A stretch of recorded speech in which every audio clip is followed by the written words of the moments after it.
Hey everyone, welcome back to another episode of the Searchcast. Today with me I have Chase Embree, the Director of Paid Search at LERMA, a multiple-time winner of the Ad Age Small Agency of the Year award, but have since out qualified the goal. So now you guys are expanding your business and growing. So congratulations on that. Thanks for being here, Chase. Yeah, thank you for having me, and thank you for talking about the award. We definitely don't qualify for the small agency anymore because of our growth, but we'll be going for the awards at the next level. So, Well, I wish you all the best in that. I have no doubt that you guys are capable. I'm just, personally working with you, one of the most talented digital marketers that I know. So I'm wishing you all the best there. Icebreaker question, Chase. Which TV character would either make a really good or really bad paid search marketer? both of us really like The Office, and so definitely going to go with that. I'll give both. Michael Scott definitely would be bad at paid search because he's not organized. I think you need a good set of concentration skills, especially with keyword research and stuff. And I think he would get distracted making one of his home movies in the middle of it. And then I think Dwight would actually be pretty good because in terms of organization and structure, he's pretty much the opposite. So I think he would dive onto new trends within paid search and be extremely structured with it. But he would not let anyone tell him that he's doing something wrong. That's for sure. He also would not trust Google Reps. I love that. I think Dwight would be my pick for a good SEO as well. I think he'd be a good technical SEO because he's very by the book. He really follows orders and he's afraid to play outside the rules. So for Yeah. the same reasons, I think that's spot on.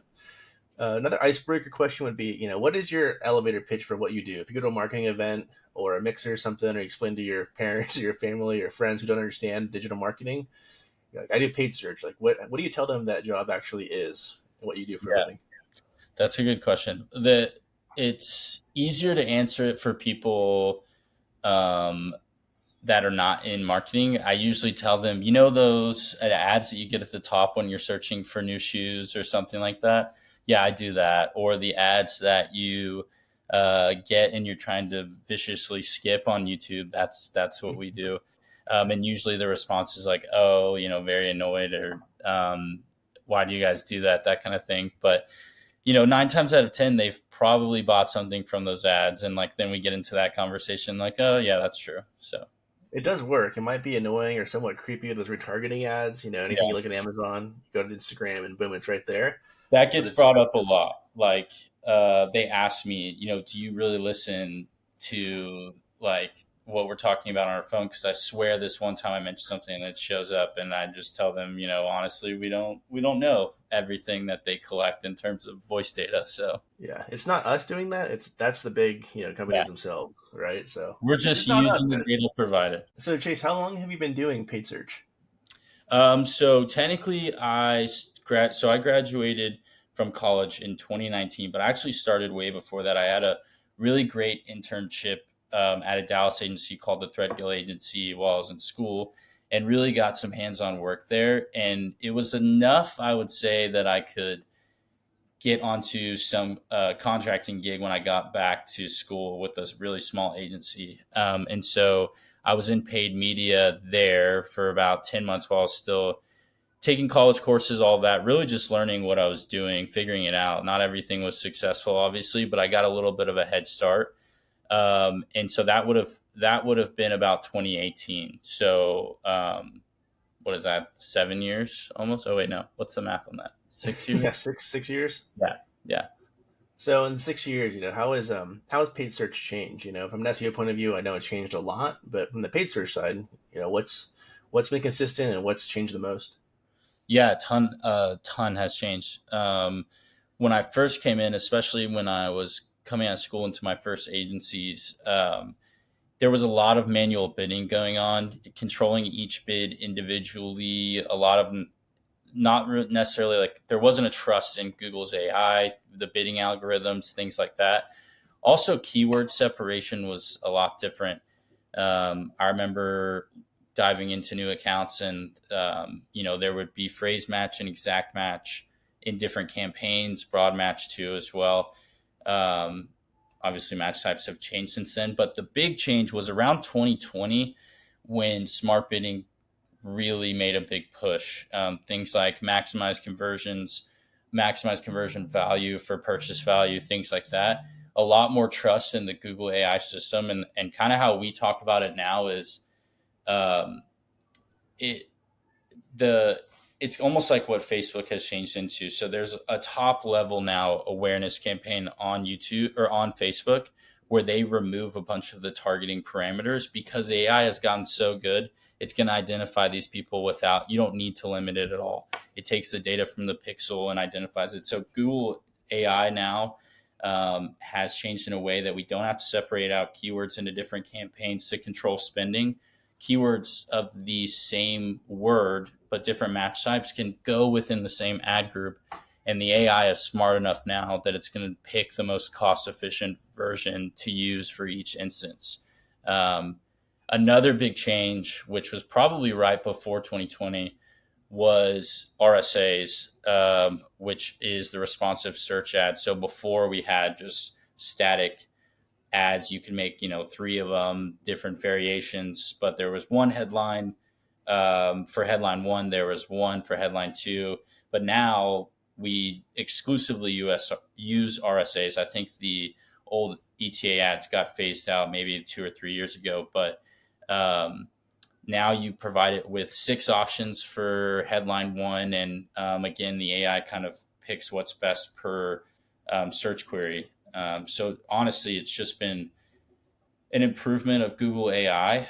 Also, things on the back end that we've talked about, but it's all changing just as the AI and the algorithm gets a little bit better.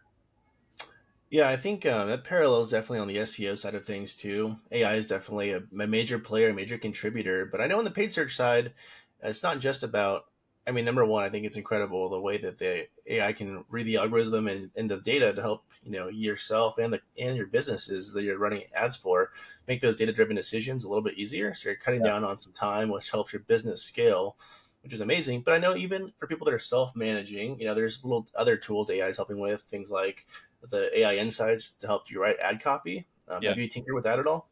Yeah, a ton. So it was really 2023 that our ad accounts started getting access to that. And basically now when we go in to write an ad, it's almost like we're talking to ChatGPT or Google's Gemini, which used to be called Bard, but it already sees the landing page we're using, what it's kind of talking about. Obviously, it sees the keywords we're trying to write ads for, but we give it a little bit more of an explanation, just what the ad is really directed at, and then it takes that, like you're talking to ChatGPT, and populates headlines, descriptions, which I think does go back to SEO because I'll tell you it works a lot better and gives you better suggestions when the website has more content, when it's way more built out and easy for the AI to read. So, when it comes to using Google's AI, helper in terms of adding writing ad copy, there's also obviously ChatGPT, there's Perplexity, there's a lot of these generative engines that are chat-based, search engines. A lot of people are using it for different things. Have you guys experimented with ChatGPT versus Google's version? Is there one that stands out in particular? Yeah. So before anything was integrated into the back end of Google Ads or Bing Ads, we tested it just as standalone. And we were using it for keyword research. We would give it, both of them, a landing page and then some of the keywords we already had, and just tell it to go find more. I would say, honestly, in that stage, the Google at that time called Bard was actually more useful for paid search questions. Now, for questions involving, audiences or just answering simple questions that you would have typically Google searched, I thought ChatGPT was a little bit better. But one note that Google Bard was really good at, and is still good at, is one of the most extensive portions of our work is if you have a new client and you have 1,000 keywords, and now you have to categorize those into ad groups. Going individually and doing that, it's something we've always done and we'll continue to do it. But Google Bard, or Google Gemini now, is really good about taking that list and grouping them for you. You just explain, this is for a paid search campaign, we need to make ad groups, can you start making these into ad groups? And of course you got to change it here and there because It's not a human, but it saves tons of hours for our team. Yeah, and I think that's kind of just where the future of the world is going when it comes to digital marketing. Is you can't resist AI. It's better to be an early adopter. Yeah. But I think it's all about it's about scaling your business and saving the bandwidth. So you've been doing this for a while now, 6+ years. It's saved you time, like creating the ads once they're up and running. What about campaign building? Has AI influenced that at all? In terms of like campaign building, I would say we're still using a traditional process in terms of how we get started. I'll say what has changed though because of AI, and this kind of ties back to the algorithm and the bidding strategies, is the selection of bidding strategies. We're no longer picking any type of manual bidding. Everything is smart bidding, maximize conversions. We don't typically touch maximize clicks, but maximize conversion values and all of that. And that's just simply because of how good the AI and the algorithm has gotten at identifying, who's going to complete a conversion, or who's just really, a waste of a click. It also saves time for us in the same sense because when we were doing a lot of manual CPC, we had to individually, monitor bids per keyword. And again, this can be thousands of keywords, but now we really keep it, the deepest you really go is at an ad group level, setting bids that way. Oftentimes you keep the bid monitoring and editing at the campaign level. And I think that's so important, right? I think that's a common misconception is that now that AI is here and Google's invested so much in it that I can just self-manage, I can do this myself. But there is still a lot of strategy and a lot of skill that it takes to set up the campaign correctly, and then understanding what AI is trying to replicate for you. Not perfect, so you're going to need to. You still need a team that's got a lot of experience with reading the analysis that it's providing. And I think that's what something that yourself and Lerma do a very good job with. So, I think that's just super important out there. Just because AI is getting better, it doesn't mean it's perfect yet. You're Yeah. still going to reduce your overall, you're still going to maximize your overall ad budget by Yeah. going with someone that has the experience working with these tools, even though AI is here. Did I leave anything else? What else would you add to that?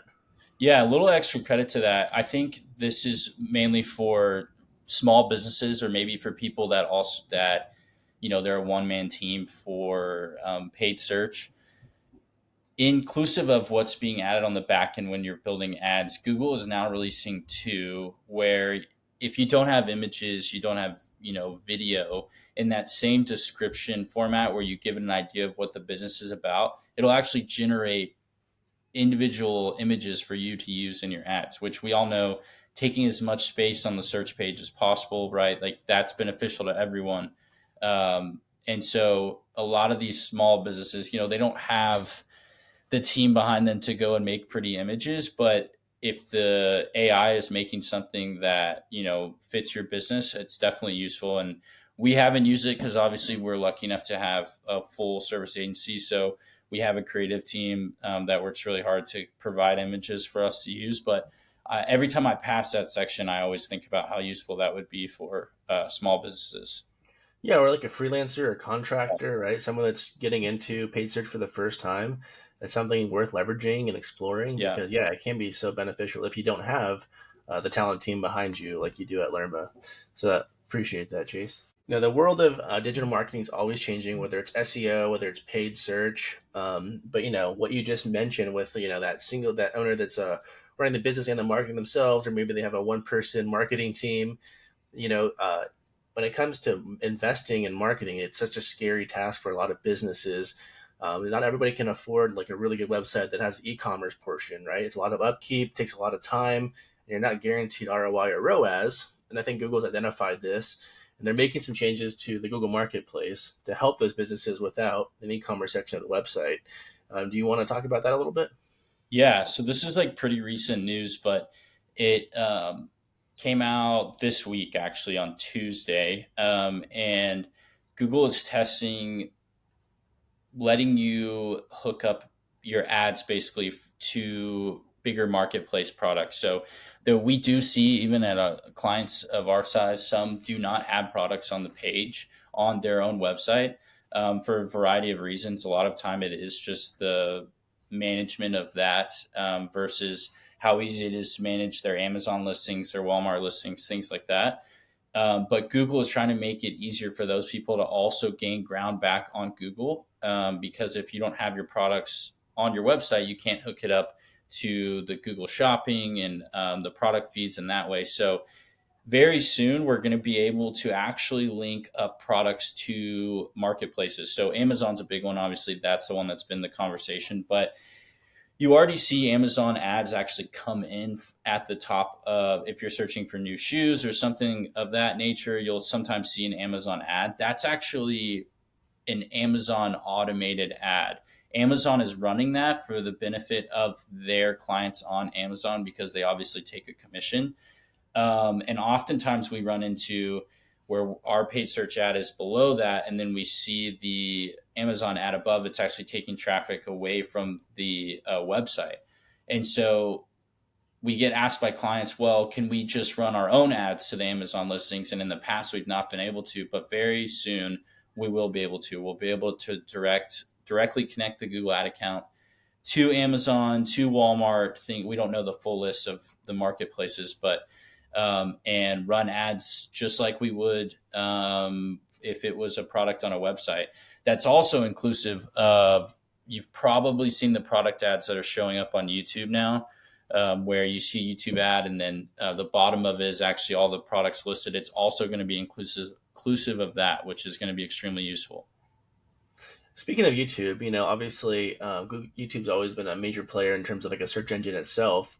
But just in the last year, last year or two, YouTube has become a dominant player in the paid search space.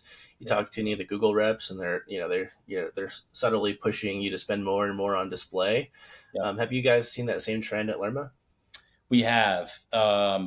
We've been pushed pretty hard to go with a full YouTube funnel. And I will say we've actually tested it. We were skeptical at first because YouTube primarily, before the last, I guess, year, 2023, I would say actually, before that time, YouTube was really just top level awareness for us. You don't see a ton of conversions, but YouTube is changing, and there's the inclusion of shorts, and people are using it as a search engine, just like they do for TikTok now. We've seen that explode, and so now, since it's becoming a search engine, people are looking for answers directly to their questions instead of just top level browsing, or an awareness level browsing. There's a full funnel approach now to YouTube, which we're actually using on majority of our clients, which is you still have that top level targeting is fairly loose, and you're just trying to get the video out as much as possible. But then below that, we're including what we consideration where we're hitting people with it showing up in the feed when they're searching, just like paid search, which has been extremely fruitful. Also following that up with frequency. So, showing if they see it show up in their search results, we're going to show it to them again, in a video after they've watched the video, or at the beginning in a non-skip form, but then also in a conversion aspect. So there are conversion campaigns for YouTube, called YouTube action campaigns. And if you have that full funnel set up above it, it's actually extremely fruitful in terms of gaining conversions. It's surprising because I'll be honest, personally, I don't think I've ever converted from a YouTube ad personally, but people are, and we're seeing those spikes once we have that full funnel set up, and it's including search results within YouTube itself. People are going all the way through it and converting through an ad. Yeah, I really appreciate that. And I think, when it comes to YouTube, I think that's such a hidden gem. And that kind of ties into the conversation we were having earlier with why would you hire an agency when AI is out there? But Yeah, a lot of it is just tactic driven, right? For example, I think one thing that's very underutilized is conquesting, specifically on YouTube. People are always looking for product display or product reviews and testimonials. If you have a really good conquesting campaign and you can put it in there, whether it's a skippable ad or just in the search itself, that's a really big market. It may not be the cheapest, but it's definitely worth investing if you have a product that you're trying to list. Services are a little bit tougher, obviously. yeah. I know SaaS companies have some good luck, but if you're a product and you're not doing conquesting on YouTube, I think that's a pretty big miss. Any other hidden gems you'd recommend where people just you think are not utilizing it enough and that you've seen good results for? Yeah, well, on your point of conquesting, we see a lot of success with that. You can dial in where your YouTube ad is placing to a select couple of channels, playlists, things like that, that are maybe owned by your competitor. A funny example of that I see constantly, I have a 16-month-year-old son, and he obviously loves Miss Rachel. For the parents out there, they know who Miss Rachel is, but she's the biggest YouTuber for kids at this moment, very educational and all of that. But before her video plays, it's almost like a conquesting of other kid shows. I mean, I'm getting ads, and sometimes they're 14 minutes long. Like it's a Episode. full episode of another show that's trying to show, and it's skippable. So I only have to see like 8 seconds or 5 seconds of it. But it's funny because that is always a really good example of conquesting. They know that Miss Rachel's channel has the traffic, so they're just singling that out, and we use that strategy across that same strategy across some of our clients as well. As for how things are going outside of that and elsewhere with YouTube, Shorts is really big. Um, there's things coming out now where we can run Shorts only campaigns. There's a lot of fear with what's going to happen with TikTok or people that have left TikTok, but also just the organic growth of Shorts is pretty incredible. And I personally have run into it lately working on projects around the house. I don't want to watch a 15-minute video with an intro and all of that. It's kind of like TikTok. I just want the information right there. And I want to be able to find the answer to my question. And now when I search in YouTube, a lot of the times the shorts are at the top and it's 6 seconds long, 10 seconds long. Click on it, get the information. And so we've been able to mix shorts ads into that same space, which has been extremely useful. Yeah, I think YouTube Shorts are definitely getting more ingrained, just the Google ecosphere in general, right? They have the Yeah. perspectives tab now. It used to be just images and maps and shopping, but perspectives, and that's a general rule Yeah. of thumb in digital marketing I've always followed. I think you're missing the boat if you're not investing where Google's investing. So if Google's investing a lot of money into Gemini, into perspectives, they obviously acquired YouTube like a decade ago. But they're always fine tuning that. And I think just as a marketer, if you're not in tune with those changes, you're probably missing the boat, right? It's always better to be an early adopter. And another thing too is like there's not really such a thing as total wasted spend, especially in today's world, because it's all data driven, right? So the AI has to have data to make the correct recommendations. Professionals like yourself, you need data to make the right recommendations. It's going to be super important, right? Google's been teasing cookies going away for seems like a decade. It's only been a couple years. I got postponed again, but just things like audience targeting Hmm. is going to be super super important once that does go away. And if you don't have that data, and YouTube is a great place to acquire that data, you're going to be starting from behind the eight ball. Yep. Any You agree? Anything else that you'd add to that?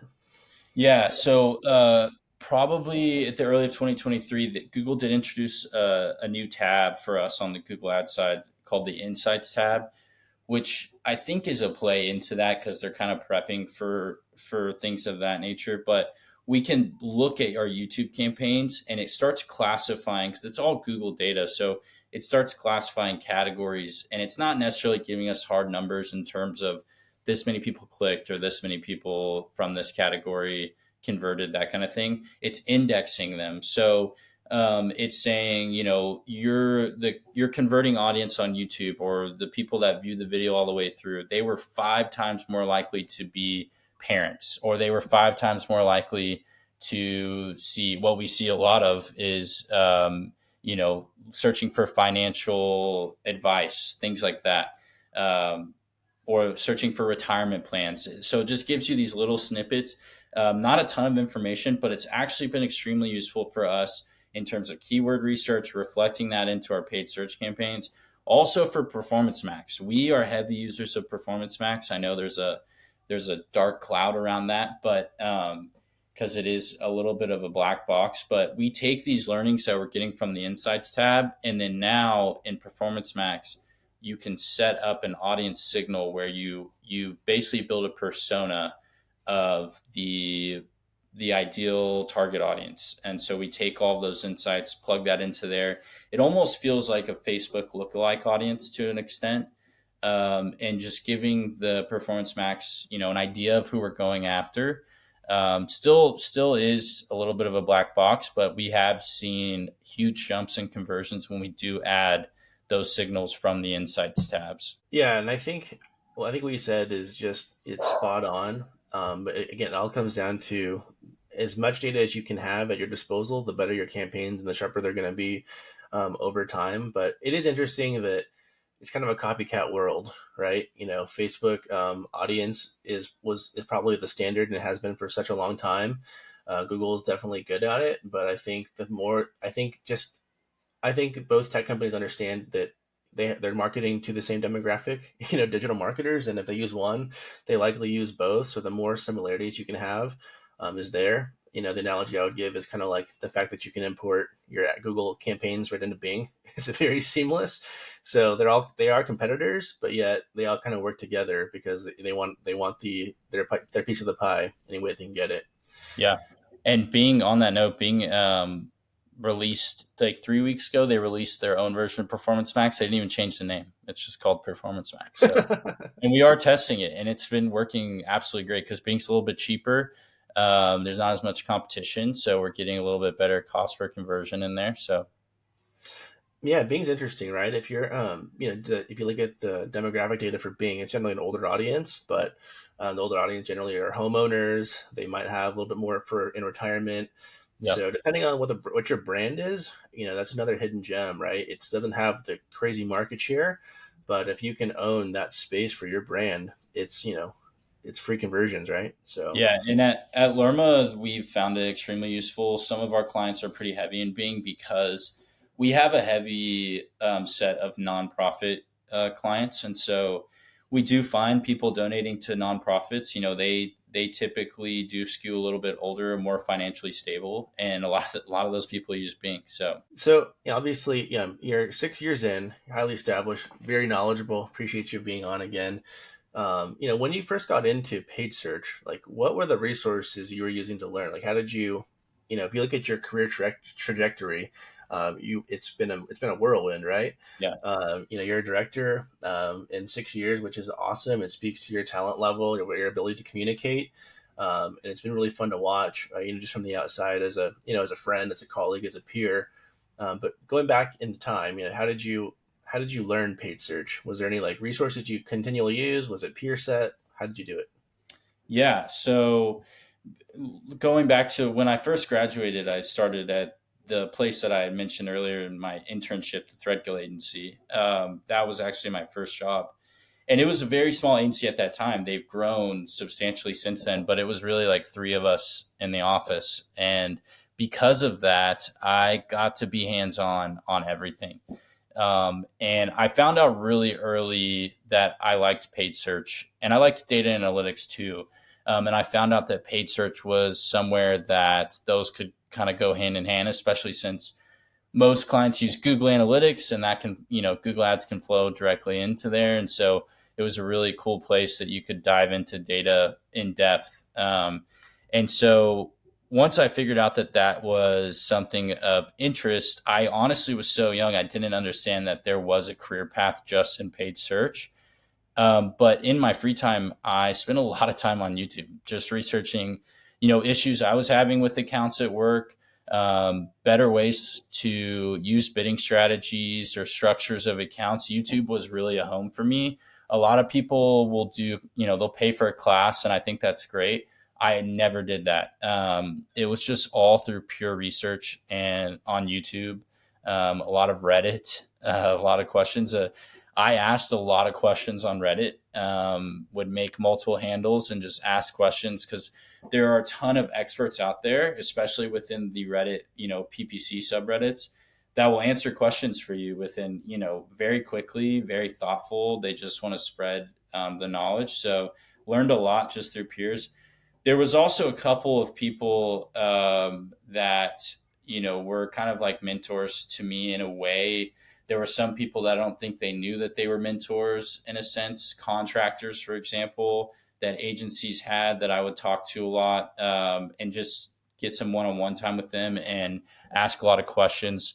I really tied myself to the hip with a couple of really good paid search contractors, asking them questions, diving. They would give us reports on accounts and diving into those. But honestly, a lot of it was self-taught, through YouTube, and just really deep research using the search engine that I work on. So I think that's incredible. That's definitely a benefit of paid search. You coming in 6 years ago, there is just a ton of resources out there available to you.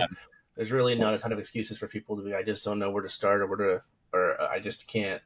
I don't have something to get to hold my hand along the way. yeah, You have to be resourceful, right? And I think you did a great job. I think Reddit, using subreddits, is super important. I think it's funny that you created multiple handles for that, but I'm not judging you. I already judge you for being a Cowboys fan. That's enough, yeah. right? Well, I was young enough that I didn't want to post another, question and someone go and look at all the questions I posted. Like, this guy's, doesn't know what he's talking about or whatever. So I was very self conscious at that time, of like how much I knew in paid search, but it all pieced together really quick. And that, I think that has translated to how I build my team now.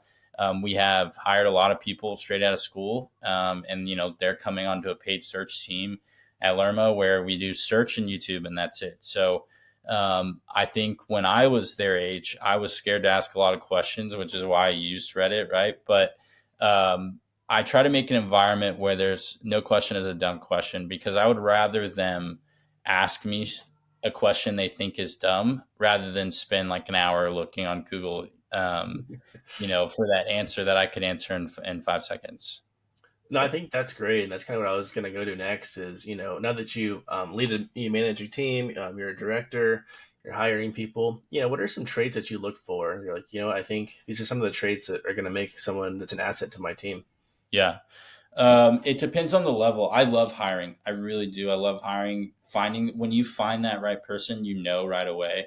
I think a big thing for us at Lerma is there's obviously a culture fit. We want people to that we want to work with every day, that we want to get along with. And so if the conversation's easy, that's definitely, kind of like the first step in. Okay, this person's good. In terms of supervisor level, manager level, we call it supervisor, but strategy is a big piece. If someone is a little bit behind in terms of presenting or in terms of creating deliverables that are client ready, things like that, but they know strategy and they can talk in depth in strategy on day's end, then I think that is a huge sign, because presenting and creating deliverables that are beautiful and things of that nature, that's so teachable. And it's something that I've learned over the years. So I look for a love of strategy, if you will. I think that's a big part. It also is, it's always fun to get, if you have one open position and you have a couple of people that you like for it, giving them a test, with a lot of data sorted, kind of messy, and asking questions on the test. Okay, between these campaigns, which one do you think was the highest performing? And maybe there's one or two right answers, but I really love a creative answer, and someone that really, you can tell, dove into the data, and kind of reflects that on the strategy of the client. But and then for younger folks, kids coming straight out of school, you know a lot of colleges, at least in this area that we hire from, and at least who I've talked to, most of them do not know what they want to do in advertising. They are just trying to get an advertising job, and there's nothing wrong with that. And they want a job at one of the best agencies, and so they see a position for paid search. Maybe they don't fully know what that means, but they apply. And so I think the first question I ask them is, do you know what paid search is? And honestly, sometimes they give good answers, sometimes they don't know really the full aspect of what it is. And then I kind of explain it in depth, like what our team does. And if that kind of lights their interest, like, oh, I see those types of ads all the time, things like that, at least just a little bit of interest, that's definitely a green flag in my book. So, but a lot of it for these kids coming out of school is just, is work ethic. And that kind of ties back to me being a self taught. There's a lot of people that will get into a position where it requires a lot of learning and they kind of just take the back seat. They're in their extra time because you're going to have a lot of extra time on your hands in these entry level roles. You don't take the time to study or to really just dive into accounts. And it's really hard to identify that right away. But if you can get a sense of someone as an independent hard worker, then that person's going to be a winner. If you think that in any way they're just going to kind of take a back seat, then they're not going to ever grow into, a strategic mastermind, if you will, of paid search. Yeah, to summarize, would it be fair to say you're looking for like people that just geek out and nerd out, or they show up with the passion, they want to be able to geek out and nerd out with you, Yeah, that generally makes a good fit. Yeah, I have a very similar philosophy, and the work ethic thing is the hardest thing to judge on an interview. So I like that you have like a little project with some messy data, and if they, sometimes their answers aren't, maybe they don't align with what you would say is the best. But the fact that you can see how much effort they put into it, right? 100%. Yeah, When they're looking deeper into the data and they're like, well, I think this one metric is really interesting. I think this is a sign of a really good campaign. Maybe they don't have the full context of it. It's actually like, well, it's a good CPA or good CPL, but they only spent $1,000, so it could be a fluke. But at least the fact that they dug that deep and they tried to answer it the best, I think that's super important. And a lot of the times, you'll have two, three candidates that you really like in one position available, like you said, and one of them clearly stands out. They spent an hour or two on this one project because they wanted to showcase themselves, really, to get the job. And then maybe the other two just didn't really look at it and they try to just kind of like BS their way through it. But yeah. it shows, right? So super interesting. I know when the job market is very competitive and a lot of people have openings, like a lot of times people are like, oh, I don't know if I should give them a test. Like we like them. Should we just move forward? But I will say, when the people that we have done tests for, the people that maybe we ask them, especially coming out of school, sometimes we just ask them to put together, a little PowerPoint about a subject or something where they have to go research and all of that. The ones that you can tell did it the night before versus the ones that, as soon as they heard about it, they started working on it. You can tell they really took a lot of time, and that's how you figure out who's the hard worker. And that has been really useful for us in terms of like hiring the right people. Our team at LERMA, our paid search team, is really, really, really solid. Everyone is extremely smart.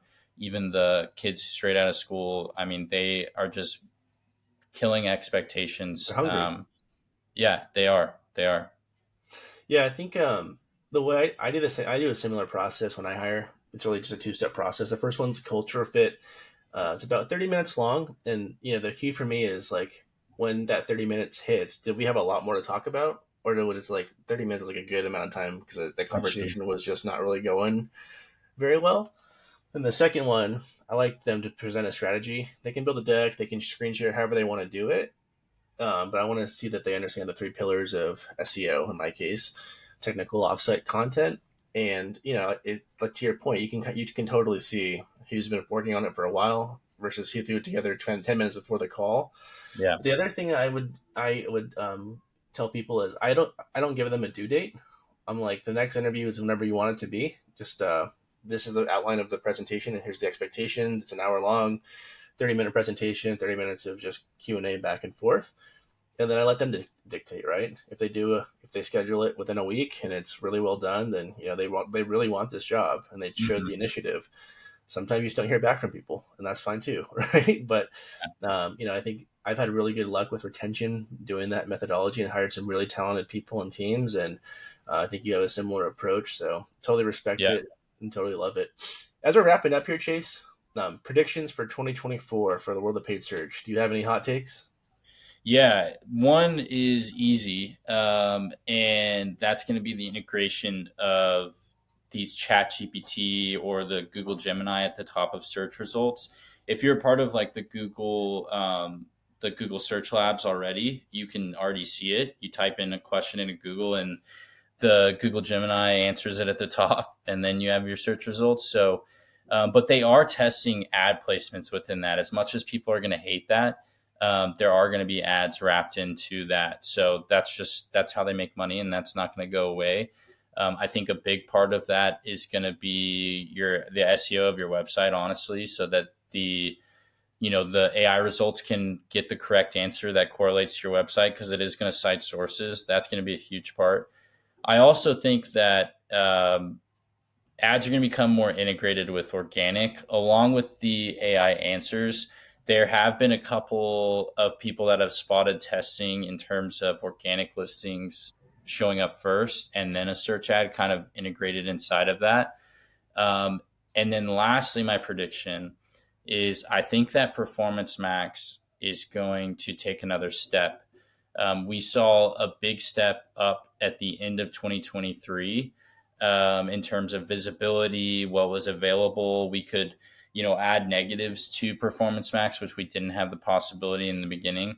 And now we have a Performance Max placement report that is very hidden within the system. But it's at your campaign level, and you can it's in the reports section. So, but all it gives you is impressions, and so I think a lot more visibility is going to be available for Performance Max, and I really think that's the future. I really do. It As much as people are scared of Performance Max, it gives you a single ad type where you can add videos, images, ad copy all in one place, and then it decides where to meet the user that it thinks is going to be the most profitable for the business. So yeah, that's my three predictions. I think I'm not going to be surprised if all three of those come into fruition. I think we read probably the same things. I think a lot of the world kind of is going there, so it'll be fun to track that. But with Google Gemini, it's so interesting, right? Like the SEO world is freaking out about it, but Google still has to figure out how to monetize it.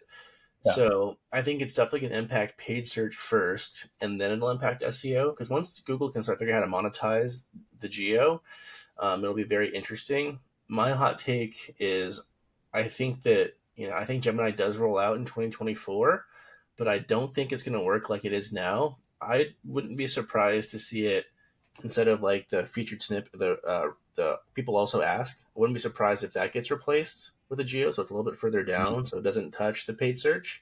Yeah. Or since it's infinite scroll, I wouldn't be surprised to see it like where page two used to start. Because if you can't find the result there, then maybe it's better to Yeah. ask. So I think that'll be interesting to see. If they can't figure out how to monetize it, I wouldn't be surprised if it rolls out, but just a little bit lower. But I do know, paid search, as an SEO person, I see paid search is taking more and more real estate up organic all the time. Things like LSAs coming into play, things like the sponsored listings in the map pack. Product carousels are getting out of hand, in my opinion, just taking up the whole above the fold in the SERPs. But no, it's fun, man. And it's always a pleasure talking to you, Chase. Thanks for coming on. How can people connect with you? Yeah, you can find me on LinkedIn, just Chase Embree, and feel free to message me there. I field a lot of questions. We do at LERMA, we host some of the colleges, obviously, coming through, and kids coming out of school, and I'll do a panel there. And so I'll get a lot of questions from them in terms of, what's the right move for their careers. And then also people I've just met in the industry asking questions about LERMA, asking questions about for their careers. So you can find me there and send me any questions that you have. I'd be happy to answer. Awesome. And if someone is out there listening, they want to work with you, what is Lerma's like kind of ideal client, or who do you guys generally kind of work with? Yeah, so we have been really heavy in the nonprofit space in the past, and we have a very extensive work history with nonprofit. Whether that's just getting people to sign up, for interests of whatever the nonprofit is involved in, donations, getting donations, things like that.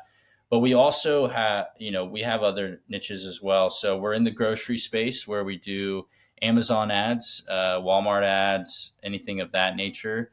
That's been really heavy, especially in 2023. Amazon is growing; it's not going to stop.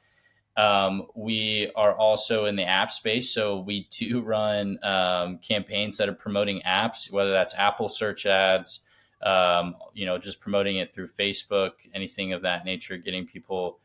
Typically, what it turns out to be is getting people away from competitor apps and downloading our clients' apps. So yeah, we have a very wide range. We are a full service agency. So if you're looking for for the full gig, whether that's creative, and brand management and all of that, and then media. We do it all. So Awesome. I'm gonna start calling you Chase the Conquester. yeah, Thanks again, Chase. yeah. Good to see you. Bye.